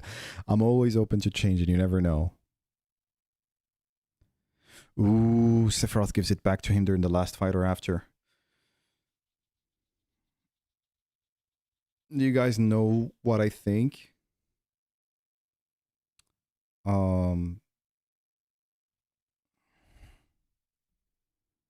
There are explanations. Mine is that Omni Sephiroth slipped the black materia on him after Aerith pushed Cloud into the portal. So essentially between worlds. That's where my mind was going, Jesse. No, Mario, we did give it to Sephiroth. We saw Cloud give it to Sephiroth in Rebirth.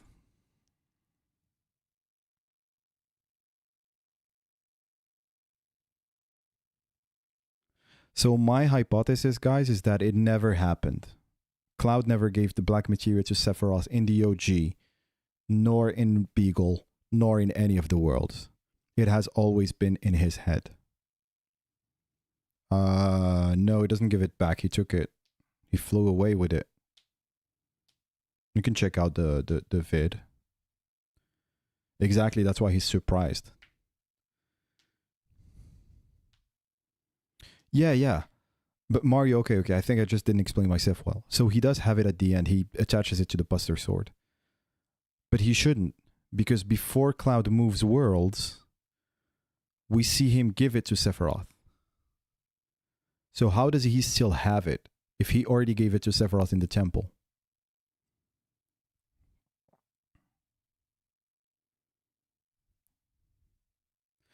No one believes me when I say no one besides Cloud sees Sephiroth. No, I believe you, Roland. I believe you. I think Aerith sees him at times, and I think maybe the rest see him at times as well. But I don't think Sephiroth was there at all. I agree. I don't think Cloud ever gave it to Sephiroth. That's my opinion. But anyways, back to what we really wanted to discuss, guys.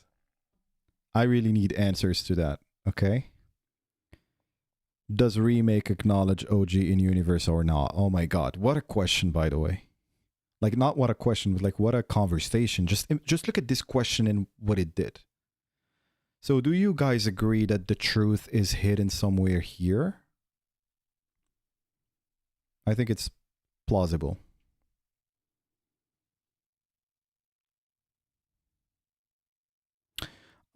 Sideways. I think Genova drops the black materia when you defeat it in the crater in the OG, though.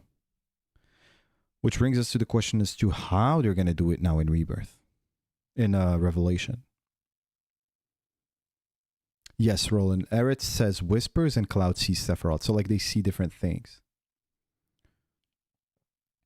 Yes, Adam Skipar, I agree. I don't know if he slipped it during the fight, but... yeah, Kobe, yeah. They need a... But hold on, listen. Would the answer be in, I was living in a fake world in the moment the game started or before the game started, and then I just came back after the live stream sequence? Would this be a simple explanation to encompass all of this without people being disappointed? I feel like it might be, but people disagree. Rightly so. Okay, so this was the meta stuff, right? I completely ruined the pacing, but I think it was for a good reason. Let me just advance a couple of slides. Well, Strawberry, we shouldn't get it because Cloud has it. Ooh, what if we get another one? Like, there's one on his sword and then he gets another one. That's possible. Back from Cheering Cloud sword is the second one. Yeah, there you go, Jesse. Yeah, okay. Yeah, I think that's possible. So, the other questions that the truth that is hidden needs to answer is, this is just what is core.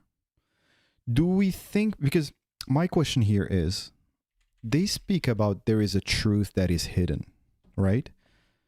I am being careful not to think that the truth is only meta, guys. I don't know what you think about this. For me, the truth has to be both, or at the very least, has to be connected to this still. It has to, the truth could be what happened in Nibelheim. The truth could be what is Cloud's true past. The truth could be, is Sephiroth dead? Is Aerith dead? What does Sephiroth want? Why does he want to summon Meteor? This is all stuff that we know because we played DOG. But when he says the truth will be revealed, it's possible that he's talking about the truth about one of these events. You see what I mean? And I'm kind of begging the question once again to where I'm going with this.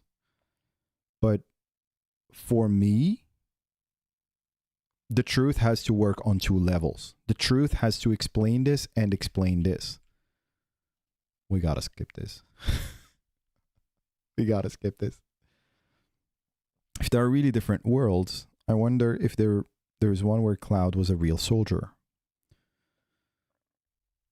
Well, the thing is, it doesn't matter whether he went or not.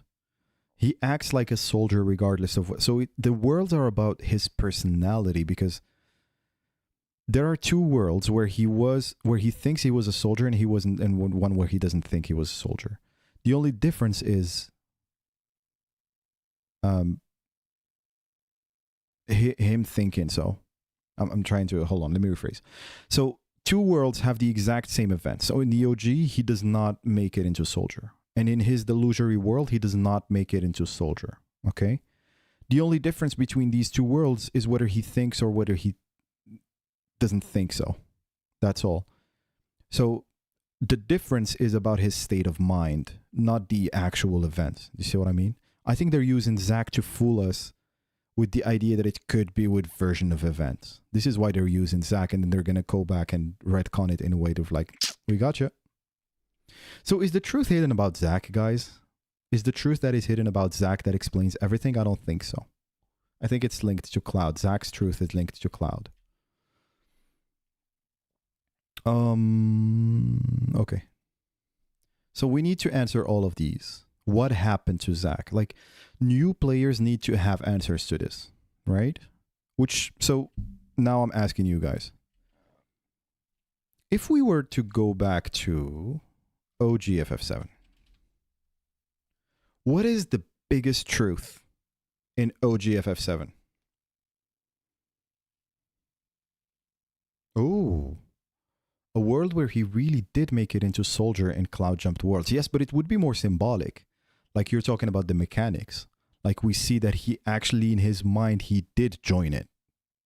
Like, we see him go and be a soldier. Is that what you mean?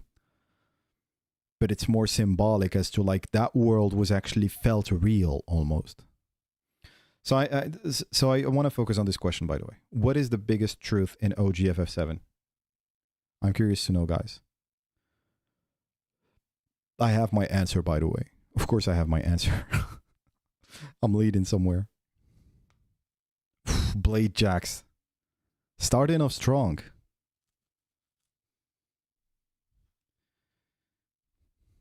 The Nibelheim incident.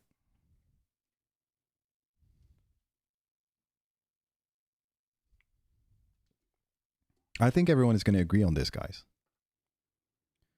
That Cloud was only a trooper. Cloud is not a soldier.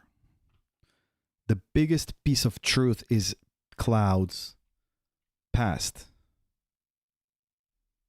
Right? The biggest piece of truth. I think if I say Cloud's past, it covers all the 4 comments. It covers the biggest reveal that he killed Sephiroth. It covers the Nibelheim incident. It covers that he was only a trooper. It covers that he was not a soldier. It covers that Zack died. It covers everything. Okay?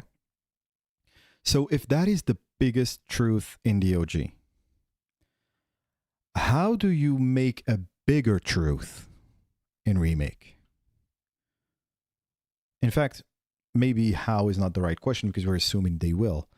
But will the new truth be able to be bigger than that to begin with?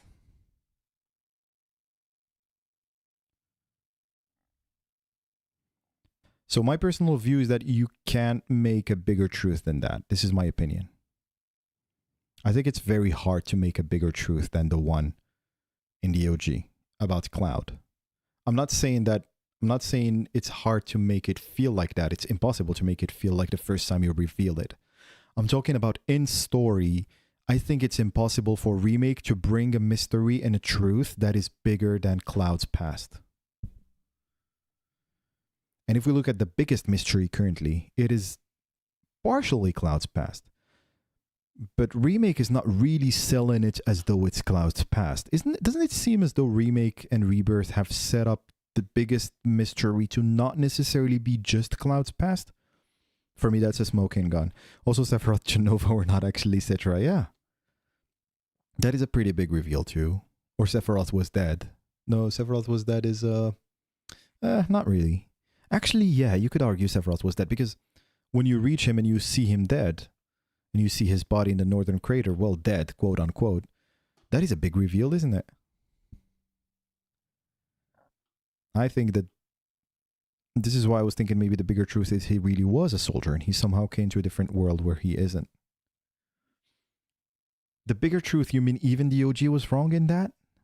That would be insane. I don't think that's where they're going. I think if you bring it back to like, you make him more delusional, not less delusional. Because if the next one is Cloud was in Soldier, his mind played tricks on him to believe that he didn't actually towards the end. I think you make him less delusional than he just was never in Soldier and he just imagined himself. I'm not sure if I'm making sense. So, for me, the conclusion I have reached is twofold. The first one is, in story, I don't think there is a mystery that can surpass Cloud's past, guys. I'm not sure. None of these mysteries is bigger than Cloud's past, in my opinion. The biggest reveal might be that he doesn't exist at all. Imagine. That's one of Fungi Film Review's favorite theories, that it was Zack all along. My personal interpretation is that there isn't a single mystery in these that could be a bigger truth than Cloud's past. Okay, just in terms of the world splitting and combining. I got you. Just in terms of mechanics of how it's going to be shown. They also removed the key to his memories in Gongaga, literally showing the information that Cloud had to tell Tifa so that she would remember it too. Now she knows it. Yeah, but was that information really the only link?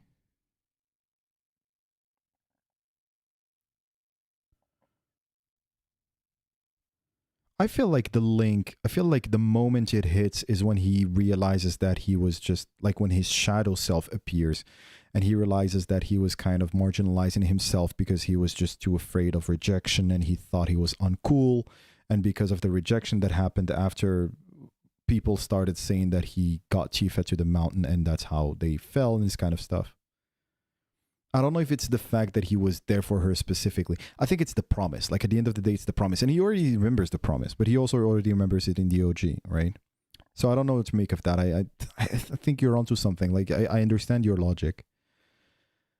So the first thing I said as a conclusion is that I don't think there is a bigger reveal or truth that could happen in Remake, in story, in Revelation, in story, not meta, in story that would be bigger than Cloud's past.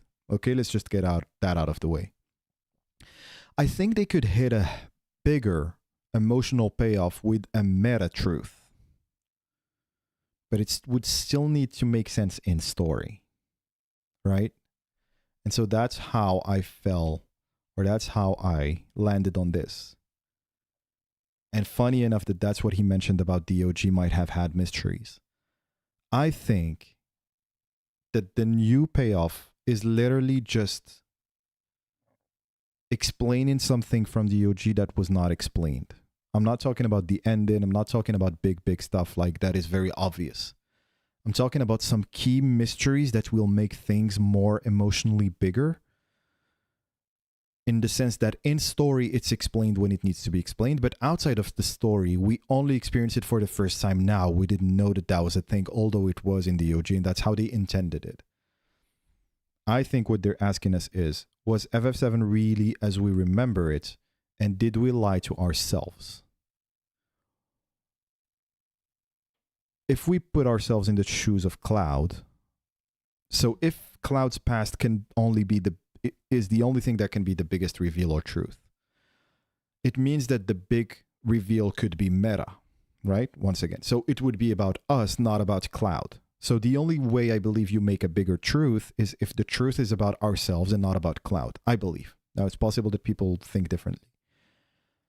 This means that there are memories we have that we need to challenge. And this means that OG FF7 is not what we remember it. So the differences in the story, exactly. So Remake is literally our live stream sequence. I think this is how they're positioning it. I think that remake will end or could end. The truth, I believe, is them telling us your memories were not real or not accurate entirely, both because you misremember it with how long it's been. He said 30th year anniversary, and also because we didn't explain everything back in the OG. And the other thing they would be telling us is FF7 is not what you think it was, or what you think it was, or what the other thinks it was. FF7 is this, whether you accept it or not. We need to accept that our memories are not the right ones. Just like Cloud, who needed to challenge his deepest, most credible memories in order to be able to let go and finally accept the truth. I think it's about us finally letting go of the fact that we don't even know what FF7 is anymore, and that they will tell us what it is. I agree, Victor. I'm sorry for people who were thinking I'm going into an actual theory. I think this is besides the point, guys. I think this is entirely besides the point. I can't think of a better emotional payoff than them landing this point and surprising us with something in the sense that, you thought this was like, no, this is what we meant when we said this back then. Exactly. FF7 Revelation is the real story. This is why it's called Revelation. This is why the logo is even more OG than the OG logo. Somehow, they made a logo that is more OG than the OG. I don't know if that's possible. Like, the Revelation logo is literally more OG coded than the actual OG logo. This is why they're calling it Revelation. This is why he keeps saying truth. This is why he keeps saying, well, there were mysteries in the OG that you maybe don't know. This is why they keep saying a definitive ending, is because they want to close it to imagination. It's because your imagination has done a great work, has carried the remake project, so the imagination of fans has carried the remake project. But the only way this is going to make sense and is going to work going forward is if you let go of those memories, and if your new perceived FF7 is this. Oh, so mistranslations causing a different interpretation. How funny would it be that we get to a definitive ending, and that's what they intended, but it still has multiple big interpretation differences just because of translation? That would be the most FF7 thing ever. Like, imagine they tell us FF7 is actually the differences in translation. That's what FF7 is. Like, that's what we always planned it with differences in translation in mind. Oh, yeah. Thanks, Material Hunter. I got you. But just imagine.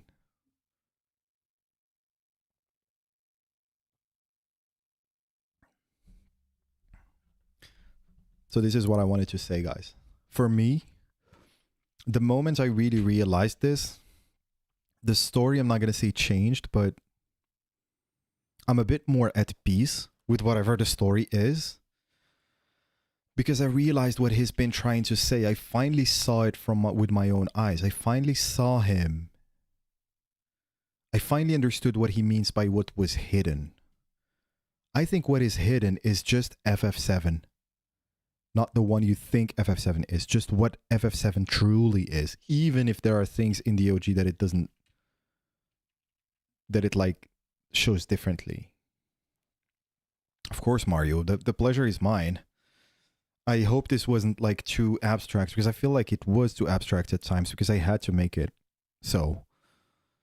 But this is the only thing that I felt today, guys, is something that is worth talking about, with everything being analyzed left and right. From the interviews, look at how many times he's been repeating it. Hidden truth are revealed. What was hidden will be revealed. I'm going to show you an ending that I'm happy with as a director. We want to deliver our answer to the players.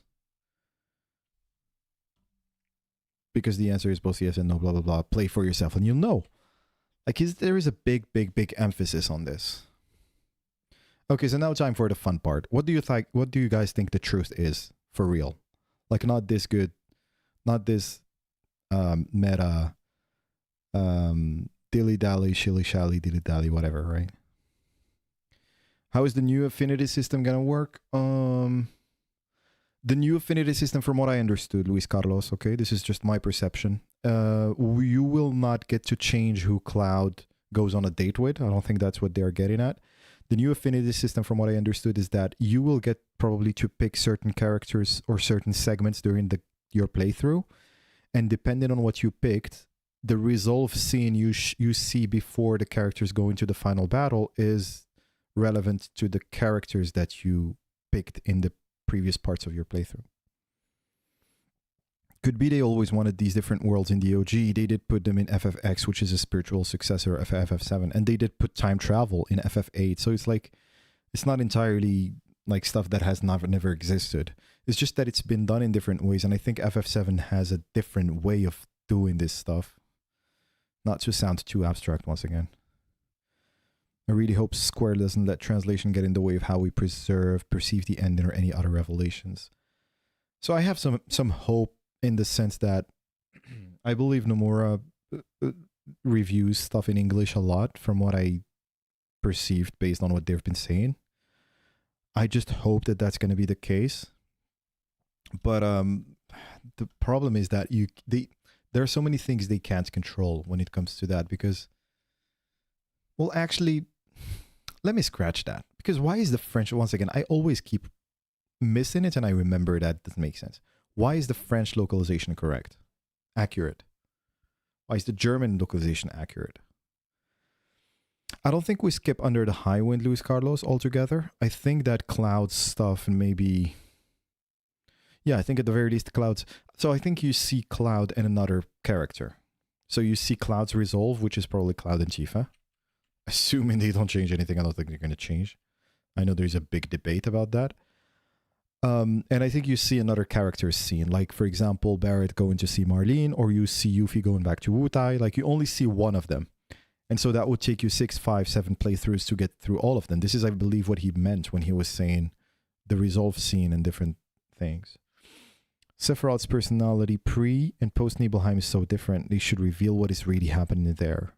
Well, I feel like the first soldier kind of leaned into that, just to show you the kind of stuff he was seeing in his mind. And he also gets a glitch, remember? But it's true that the moment it switches is very interesting. Like, he's... Like, it changes in an instant, right? Like, you're looking at him and all of a sudden he's climbing stairs going to the door. It's like, how did this happen, right? So, yeah. It's not going to be a very long stream, guys. I'm still here for a while, but it's going to be a very short one because I didn't want to... still wanted to chat about this because I found it just super interesting, in my opinion. English is 3 languages in a trench coat. I don't think Sideways it only has to do with English itself. If anything, I would say French is very difficult too. You gave me an idea. We'll literally have a skip the night thing with a black screen. What if you had a convo between Cloud and Tifa and during the black screen period we see other characters? I think that's it. I think that's how I was imagining it, Strawder. Not how I was imagining it, but I think you phrased it better than I did, because I was imagining that, yeah, you don't necessarily see the whole thing with Cloud and Tifa, obviously. Hold on, why is the presentation here in the small screen? What the hell? Let me remove that. And you only see that when the under the high wind scene cuts, and then you see the rest.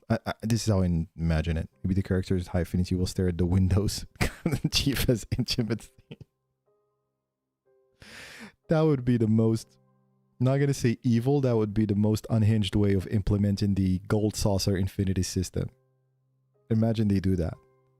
Not beyond them to do it. That would be crazy.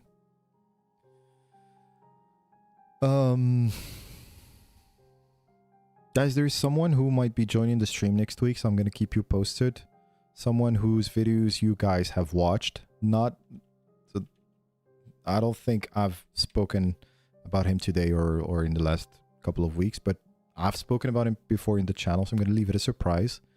And we're going to have some very, very interesting chat. It might happen next Saturday around the same time. We're going to have to confirm, obviously. In the meantime, I'm working on a great In my opinion, it's going to be great. No, not John Q. I've already had John Q. I mean, we've already had a podcast, but we probably have a chat with John Q too. But I'll leave this one as a surprise. That scene always seemed weird, even the Ojiri implying that they were doing it outside while everyone watched. Well, I don't think it's impossible. Not stoic, no.